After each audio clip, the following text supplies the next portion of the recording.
He gave food to the galaxy's deadliest beast, now it won't leave his side. The stories always said that no one survived seeing a Kritha. To most of the galaxy, they were myths told to frighten cadets, shadow beasts from Deathworld 7, claws like plasma cutters, hides that shrugged off artillery.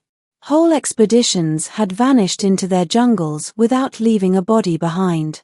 The Concord classified them as extermination-level threats, a designation reserved for plagues, not animals. So when Jalen Morick found himself staring at one, alone, ankle twisted, ration pack clutched in trembling hands, he knew he should already be dead. The encounter.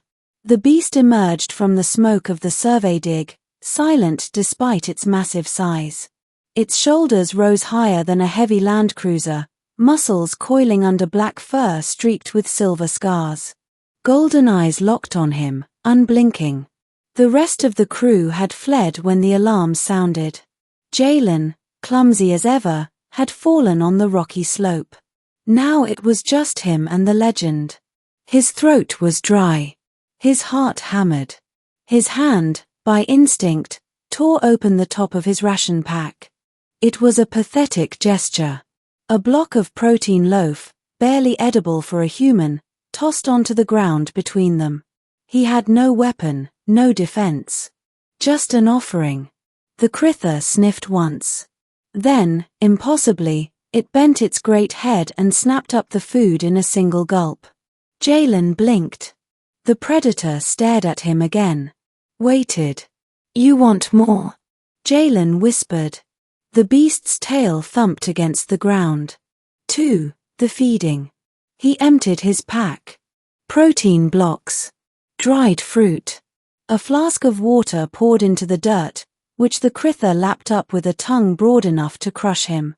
When nothing remained, Jalen braced for the inevitable. Surely now, hungry still, it would turn on him. Instead, the Kritha circled once and lowered its colossal frame beside him.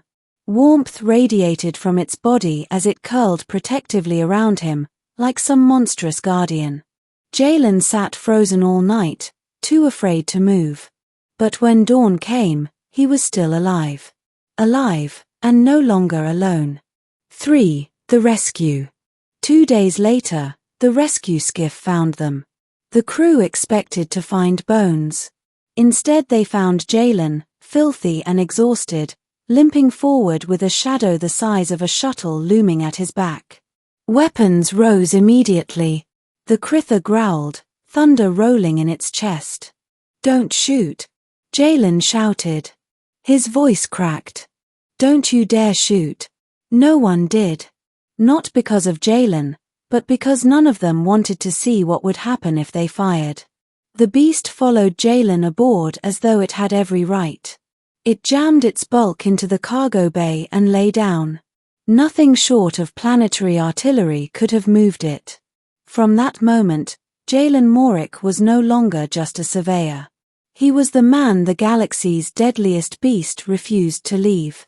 4. The consequences. Panic spread faster than news ever had. Generals demanded the creature's destruction. Scientists begged for it to be dissected. Diplomats whispered of the terror its presence inspired. Jalen wanted none of it. He had not chosen this bond. Yet whenever someone tried to approach him with force, the Kritha would bare its fangs, and Jalen would plant himself in front of it. "If you want him," he'd say, "you go through me first." No one dared. Eventually, Concord officials gave up trying to separate them. They stamped Jalen with 6 security classifications and declared the Kritha under special observation.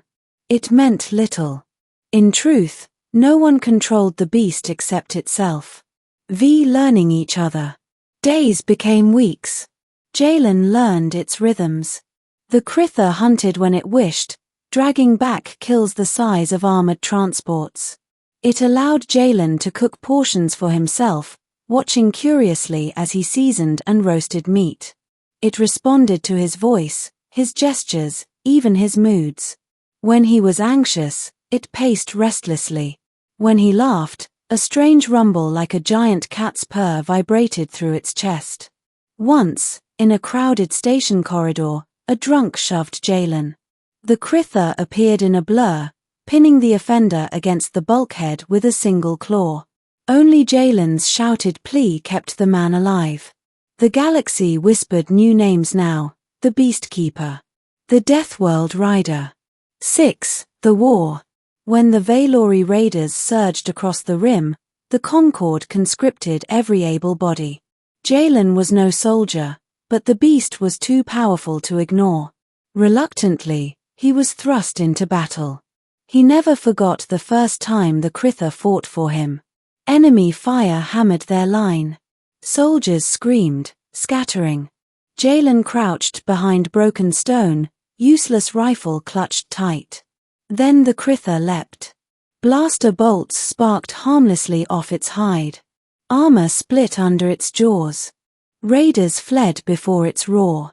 Jalen, stunned, scrambled onto its back and clung there as it carved a path through the battlefield.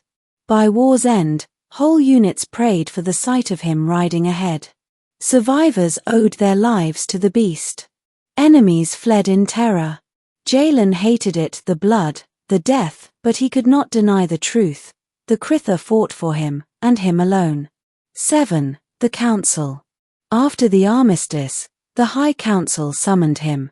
Jalen Morick, the Chancellor, declared, "The bond between you and this creature is unique. Imagine what could be done if more Kritha were trained. Armies invincible. Fleets unstoppable. A new era of security for all." Jalen stared. He felt the beast's breath warm against his back, golden eyes watching. "No," he said. The chamber erupted. Accusations of treason, waste, madness. Jalen raised his voice over the din. "You don't understand. He isn't mine. He isn't yours. He chose. You can't cage that. And if you try..." The Kritha growled, a sound that shook the chamber walls. Silence fell. Jalen laid a hand against its scarred hide. "You'll regret it." 8. Companions. They left the Concord behind. Jalen returned to exploration, the Kritha padding at his side. Together they crossed volcanic plains and frozen seas. When storms tore shelters apart, the beast shielded him with its body. When rations ran out, it hunted, then waited patiently as Jalen cooked. Nights under alien skies, Jalen rested with his back against its warmth, lulled to sleep by the rumble of its chest. He learned more than the Council ever would. The Kritha was intelligent, observant, cunning, capable of loyalty deeper than most sentients. It was not a monster. It was his partner. And maybe, just maybe, his friend. 9. The Return. Years later, he found himself back on Velos 4, the barren plain where it had begun. He stood on the same ridge where he'd once thrown down a pathetic ration pack. The Kritha, now scarred from a dozen battles, stood beside him, massive and watchful. "You could stay here," Jalen murmured. "This is your home. I wouldn't stop you." The beast tilted its head.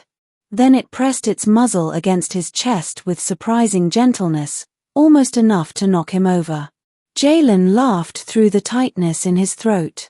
"Yeah, that's what I thought." They walked on together, man and monster. Epilogue.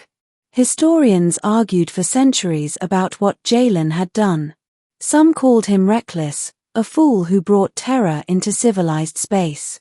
Others hailed him as proof that even the deadliest beings could choose loyalty. But Jalen never cared for legends. He knew only this. He had given food to the galaxy's deadliest beast. And in return, he had gained a companion who would never leave his side.